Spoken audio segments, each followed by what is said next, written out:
My name is Vivian Harlow.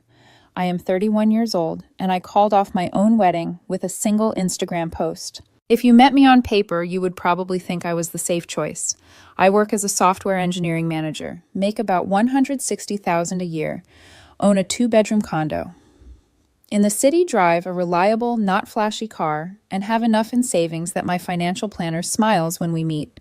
I am not private jet rich, but I am comfortable, stable, predictable. That is how my fiancé's family liked to describe me when they thought I could not hear. Stable, predictable, the rich one. I had been with Adam Carter for 4 years, engaged for 1. We met when we were both still climbing in our careers. Back then, we split bills, celebrated promotions with cheap champagne, and argued over who got to pick the Netflix show. Somewhere along the way, my career took off a little faster than his. Raises promotion stock. Suddenly, I was the one with the bigger salary and the paid-off car and the condo in my name. Adam's mother laughed the first time she found out what I made. "Adam, you really landed a good one," she said, patting his arm. "Do not mess this up. Women like Vivian do not come around twice." It was meant as a joke. It did not feel like one. By the time we got engaged, it was just assumed I would pay for most of the wedding. And I did, without really questioning it. The venue deposit, the catering, the band, the photographer, the flowers. About $45,000. All told carefully tracked in spreadsheets and shared folders. Adam and his family handled decorations, showers, bachelor, and bachelorette trips, the fun stuff. 2 weeks before the wedding, Adam left for a long bachelor weekend at some beach resort with his groomsmen. Photos started rolling in of golf carts, hotel pools, shots lined up on sticky bar counters. He kissed my forehead at the airport, promised to text me each night, and said, "Next time we fly together, we will be husband and wife." I stayed home. I had a product launch coming up at work, and the idea of babysitting a group of drunk men in matching t-shirts made me want to lie down. Besides, I trusted Adam, or I thought I did.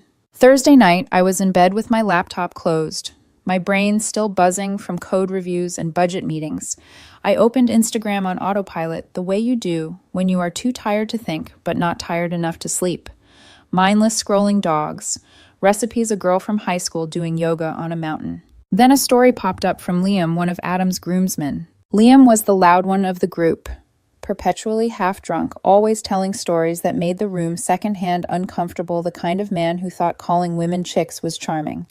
I almost skipped past his little circle at the top of the screen, but my thumb hesitated when I saw the hotel bar in the first frame. Tap. The first video showed Adam and his friends at a crowded bar shouting along to some song I could not quite hear. The second was a blurry shot of tequila shots being slammed back. Normal bachelor party chaos. My chest tightened a little, but I kept watching. Then there was the last frame. A photo, not a video this time. Adam sitting on a bar stool, his hair damp with sweatshirt, half unbuttoned. Next to him, practically in his lap, was a woman I had never seen before. Her dress was short, her arm was looped around his neck, and his hand was on her thigh. The caption across the top of the screen read, "Last night with his side girl before he locks down the rich one. Gotta have your cake and eat it too." Underneath, he had tagged Adam and 2 of the other groomsmen. For a second, I honestly thought my eyes were playing a trick on me. I read it again and again. The words did not change. Side girl, locks down the rich one, cake and eat it too. My brain did the thing where it zooms in and out at the same time. I felt like I was watching someone else's life. Some stranger's fiancé with some stranger's side girl. Then my name flashed in my head the way it appeared on our invitations, Vivian Harlow and Adam Carter. I was the rich one. My thumb moved before the rest of me caught up. Screenshot. Another one. A third, just in case. I knew it would not last. Men like Liam might be sloppy, but they were not stupid. I refreshed the story. Gone. Maybe 20 seconds had passed from the time I saw it to the time it disappeared. Long enough. I stared at the photo frozen on my camera roll, the little icons at the top showing Adam's tagged handle. My heart was beating so hard my hands shook. The room felt too quiet, as if the walls were waiting to see what I would do. The first impulse was obvious call Adam. Demand an explanation. Ask who she was, why his hand was on her leg, why his friend thought this was a joke that the world needed to see. My finger hovered over his contact. Then I heard my father's voice in my head, the way it sounded years ago, when his own divorce papers were still fresh. "Once you know the truth," he said, staring into his coffee. Pretending you do not just makes you a fool twice. I put my phone down. Instead, I opened my laptop and clicked into the shared wedding folder. The spreadsheet was still color-coded and neat the way I liked it. Tabs for vendors. Guest list. Budget timeline. Next to each vendor's name was my note deposit amount balance due cancellation terms. My cursor hovered over the first one, Riverside Hall, venue. I opened our email thread and started typing. Hi, due to unforeseen circumstances, I need to cancel our wedding booking on date. Please confirm the final amount owed under the terms of our contract and apply the deposit accordingly. Copy, paste, paste again. I moved methodically down the list. Venue, caterer, photographer, band, florist. With each email, the shape of my future shifted. I could see the numbers adding up in the back of my mind. The venue was already non-refundable at this point, $12,000 gone. The catering contract said 50% if canceled within 30 days. The band and florist would keep their deposits. The photographer would keep hers. By the time I finished, my rough mental math told me I was about to lose between $22,000 and $25,000. I closed my eyes, inhaled, and let that number sit in my chest. Cheaper than marrying a man who slept with someone else on his bachelor trip. When the last email was sent, I opened Instagram again, this time not to scroll, but to post. I chose the clearest screenshot of Liam's story. Adam on the bar stool, the woman draped over him. The caption about his side girl and the rich one sharp and undeniable. Then I started tagging. Family. My friends. His friends. Co-workers who had already bought plane tickets. People who had RSVP'd, yes.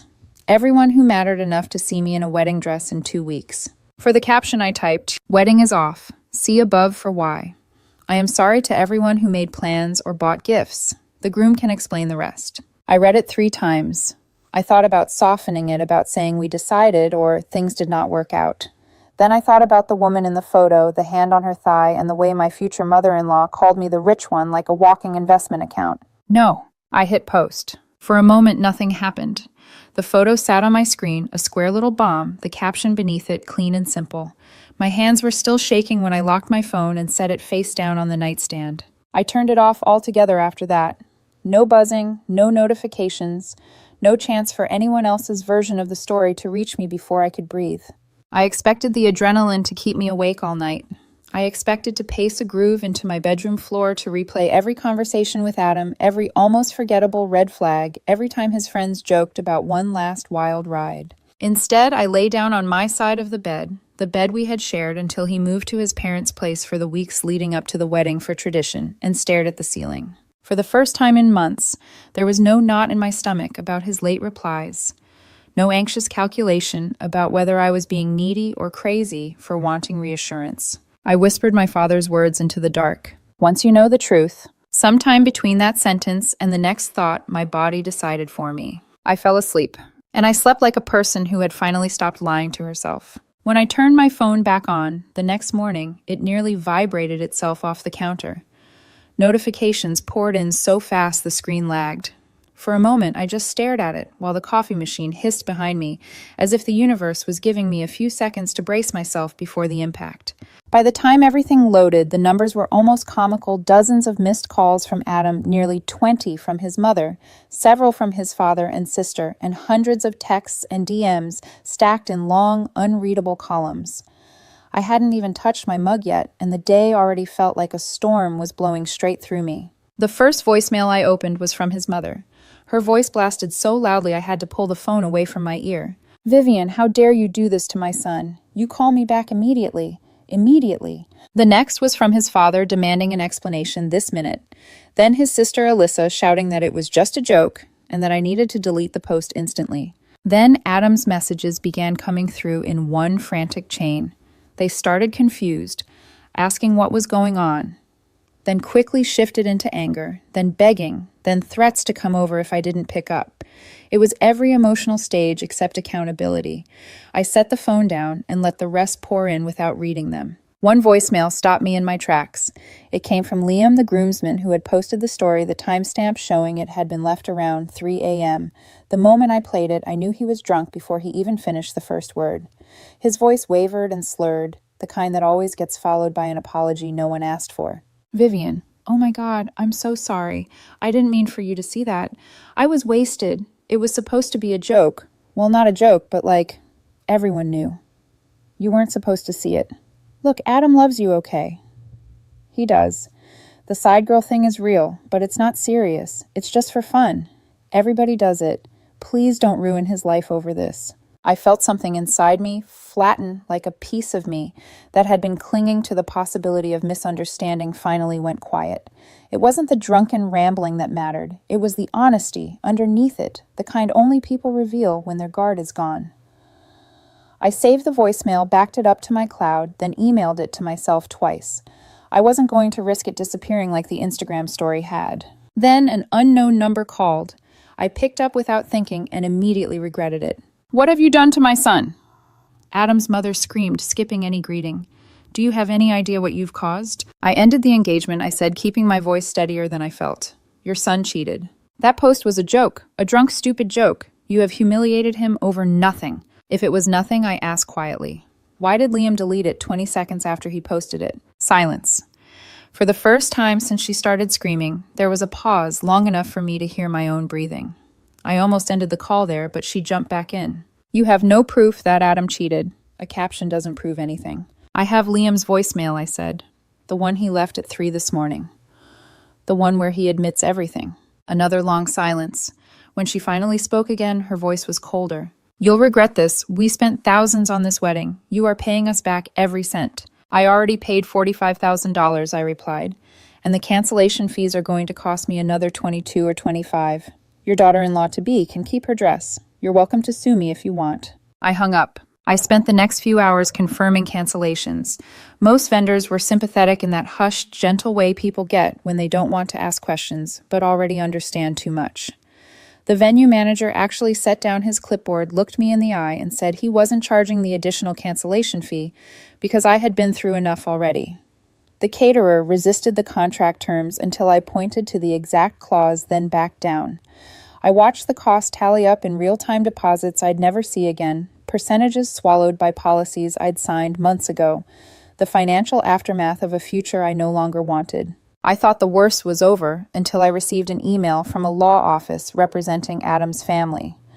They demanded reimbursement for every wedding-related cost they felt I had fraudulently induced, from his mother's dress to the bridal shower decorations to the groomsmen's weekend expenses. They accused me of emotional damage, defamation, and public humiliation.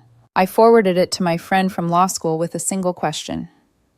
"Now what?" He called me back almost immediately, laughing so hard he could barely breathe.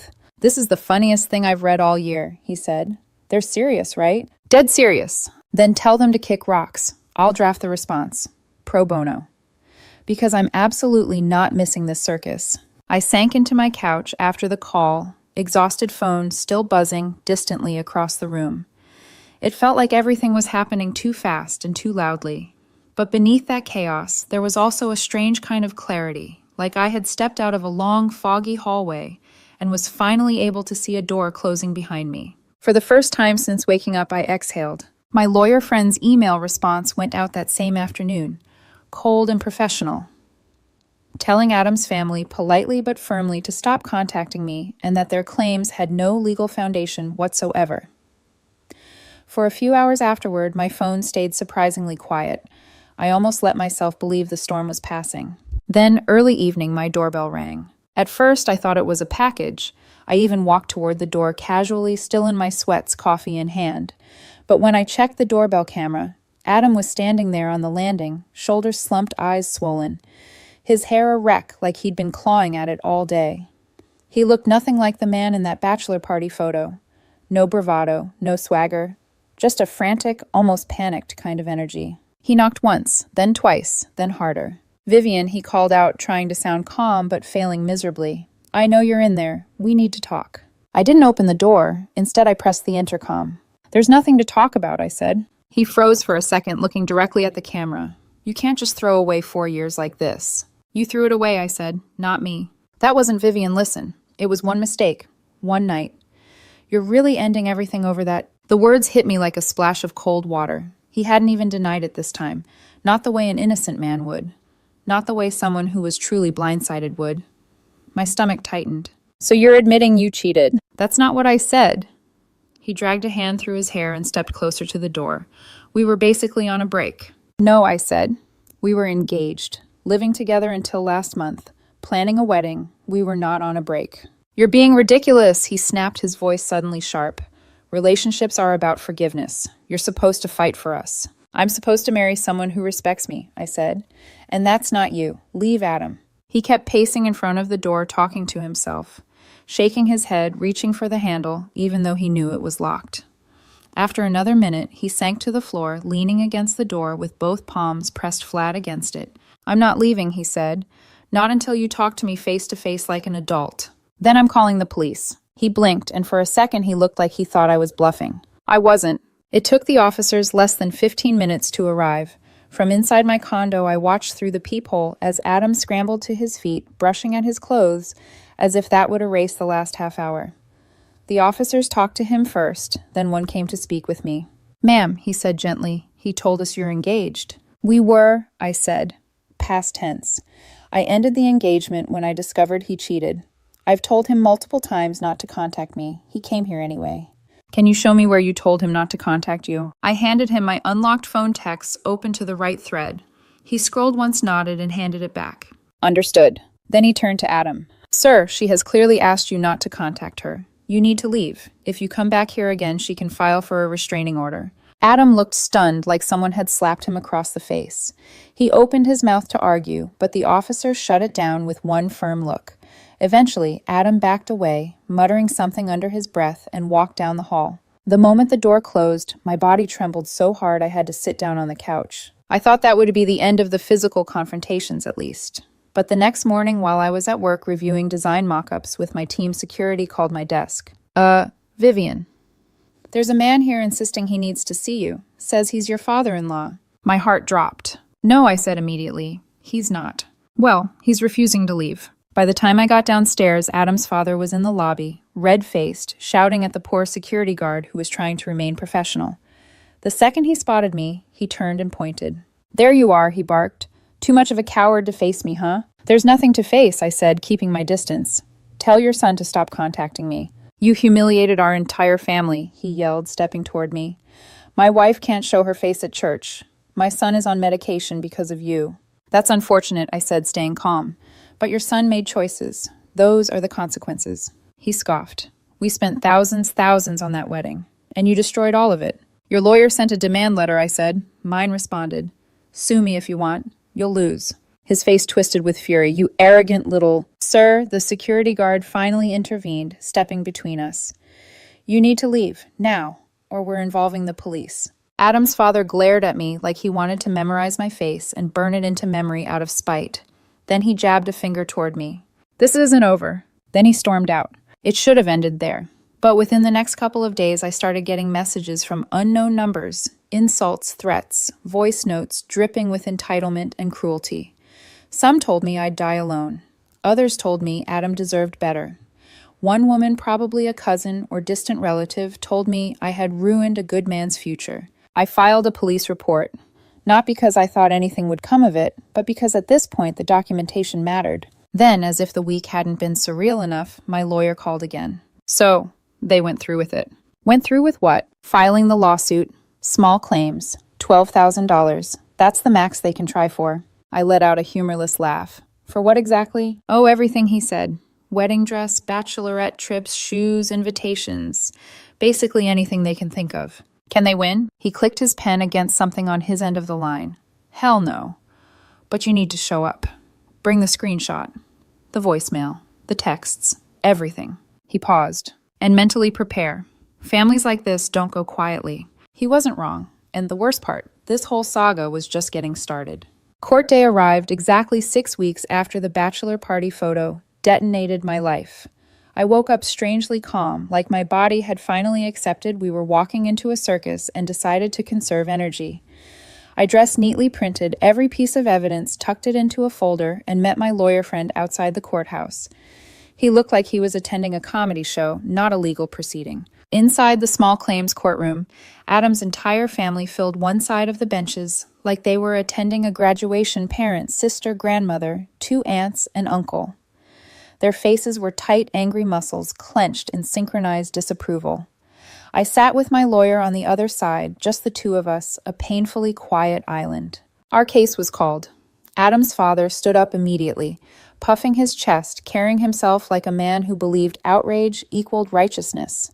The judge asked him to explain why they were suing for $12,000. My son's fiance, canceled their wedding less than 2 weeks before the date. He said, "We paid for dresses, showers, parties, travel invitations, everything. We acted in good faith, and she humiliated us. This is compensation for the financial damage she caused." The judge flipped through the packet they submitted. And why did she cancel the wedding? His father hesitated. There was a disagreement. What kind of disagreement? The judge pressed. "I don't believe my son's personal life should be—" "It's relevant," the judge said. "Why was the wedding canceled?" Adam's father faltered, sweat forming at his hairline. My lawyer stood. "Your Honor, my client discovered evidence that her fiancé had been unfaithful. We have documentation." The judge held out his hand. My lawyer passed him the printed screenshot and the transcribed voicemail. The judge read the screenshot slowly. Then he read the voicemail transcript. His eyebrows lifted halfway through. He looked up. So the judge said, turning back to Adam's father, "Your son was cheating." "That was a joke," the father insisted. "A drunk groomsman making a stupid joke, that's all." The voicemail transcript shows that the groomsman admitted it wasn't a joke, the judge said.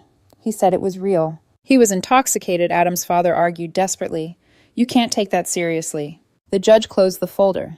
"If your son was unfaithful, she had the right to end the engagement. You cannot sue someone for refusing to marry a person who cheated on them." "But she posted it publicly," the father blurted. "She humiliated our entire family. My son is in therapy because of what she did." "If your son didn't want people to know about his behavior," the judge said evenly, "he shouldn't have engaged in that behavior. Case dismissed." The gavel didn't slam, it just tapped softly, but it felt like a punchline landing. My lawyer smirked. Adam's father looked like he might burst a blood vessel. We left the courtroom. I thought that was the end of it.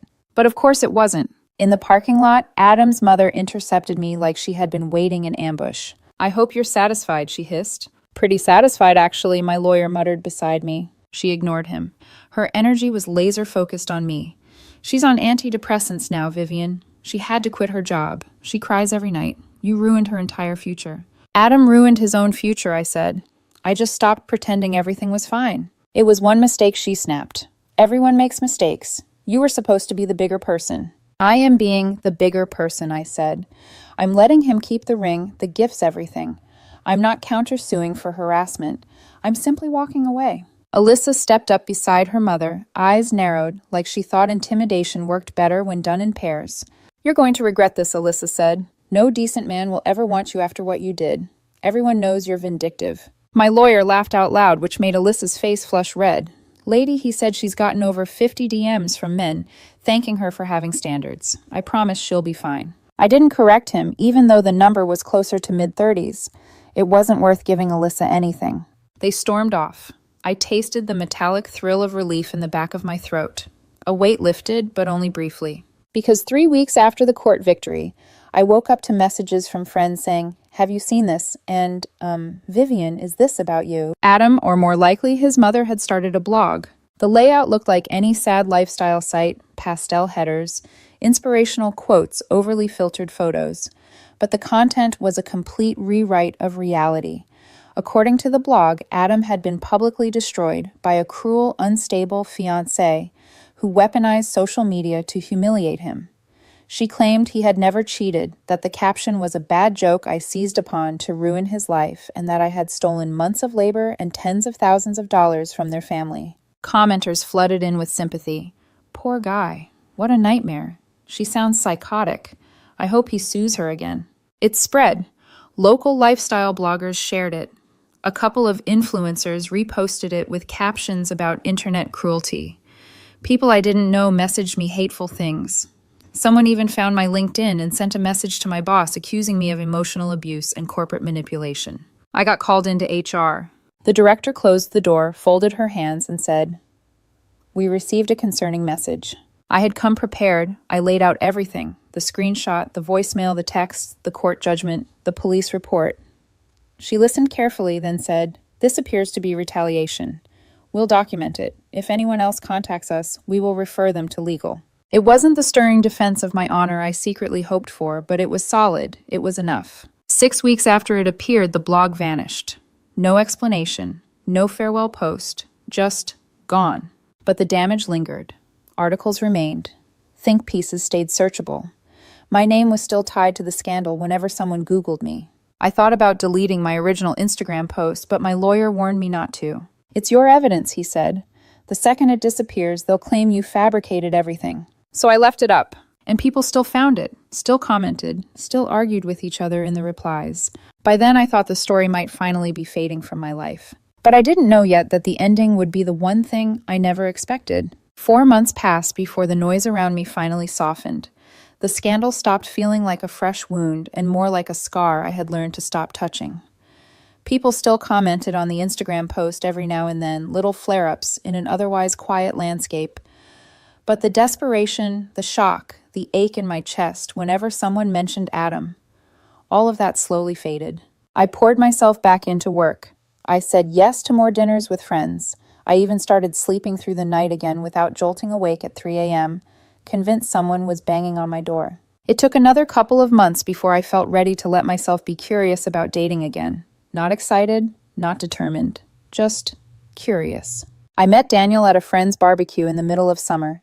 He was a teacher, calm, gentle, with a sense of humor that felt effortless, the kind of man who didn't have to raise his voice to be heard. He didn't know anything about the scandal, and being around someone completely outside that universe felt like stepping onto fresh, clean ground. Our first date was simple coffee on a rainy afternoon. Then a second date wandering through a street market, laughing about how he kept buying snacks he insisted he didn't want. By the third date, something inside me had shifted enough that I realized I wasn't flinching every time my phone buzzed.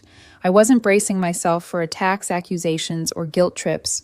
But on our fourth date, reality finally caught up. We were sitting at a little rooftop bar, the kind with dim lights and soft music, and he hesitated before asking something. "So, I feel weird bringing this up," he said, "but someone told me today about a viral wedding post, and that you might be the person in it." My throat tightened, but I didn't panic. I'd rehearsed this moment 100 times in my head.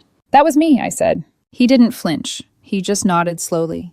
"Do you want to tell me what happened?" I pulled up the screenshot, the photo, the caption, the voicemail transcript. I told him everything, not with the shaky defensiveness I'd had months ago, but with the calmness that comes from surviving something and knowing you did the right thing. He listened. Arms folded casually, gaze steady on mine. When I finished, he was quiet for a long moment, then said, "I'm really sorry you went through that. That must have been awful." It was, I admitted. "But it's over." He hesitated again. "I'll be honest. I don't love the idea of posting something like that online, but I understand why you did. You didn't want him controlling the story." That's exactly why I said. If I hadn't posted it, his family would have rewritten the entire situation. He nodded. "I respect your decision, and I respect that you know your boundaries." He didn't push. He didn't pry. He didn't ask for more than what I offered. It was the first time in a long time that I didn't feel like I had to defend my own sanity. We kept seeing each other, slowly, naturally, without pressure, without the heavy, suffocating expectation of forever hanging over every conversation. Around that time, I heard through mutual friends that Adam had gotten engaged again. A quiet courthouse wedding. No big ceremony, no family feud, no confetti or sunglasses on the beach bachelor trips. Someone said his mother cried about the simplicity of it. Someone else said she insisted they'd learned from last time. I hoped genuinely that it worked out for him. Not out of kindness or nostalgia, but because I no longer cared enough to wish the opposite. As for my Instagram post, it was still there, still public, still gathering the occasional comment from strangers arguing whether I was a hero or a villain. I thought about taking it down several times, especially whenever someone resurfaced the story just to pick at it like a scab. But my lawyer's voice stayed in my head. "It's your evidence. If it disappears, they'll rewrite the ending." And maybe some endings should remain exactly as they happened. One evening, months after I started seeing Daniel, a comment appeared under the post, buried under hundreds of others, simple and almost too direct. "This isn't revenge. This is self-defense." It struck me harder than I expected, because that was the truth, the real truth. All those months of chaos, lawsuits, accusations, screaming matches, and countless messages trying to paint me as the villain. They all came down to one simple choice I made in the middle of the night, staring at my phone in the dark. I defended my life before I tied it to someone who would have drained it. I lost about $25,000 in deposits and fees. I lost the wedding I had once pictured in detail. I lost a future that in reality had never actually been mine. But I gained something else, something quieter but heavier, and